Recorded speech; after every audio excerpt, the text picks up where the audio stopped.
rahoto dangane da hana TikTok da za a yi a Najeriya. Assalamu alaikum, barkanmu da haka, barkanmu da sake saduwa da ku a cikin wannan shiri na mai sauraro. Idan wannan shine farkon ziyartar ku wannan tasha ta mai albarka, ba tare da bata lokaci ba, muna so ku danna mana subscribe kana ku taba mana alamar ɗaurar sanarwa ta yadda za a ringa sanar da ku daɗaɗɗen shirye-shiryenmu da zarar mun ɗaura. Sannan ku yi mana like wannan bidiyo kana ku yi mana comment domin jin ra'ayin bakin ku. Muna so ku biyo mu har ƙarshen wannan rahoto domin sanin rahoton da muka to muku da shi a yau.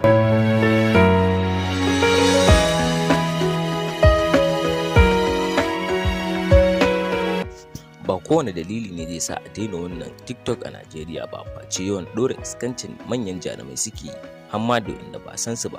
Wannan dalili shi yasa manyan malamai na ƙasa suka yi ca akan cewa gaskiya sai an soke wannan manhaja a ƙasar mu ta Najeriya,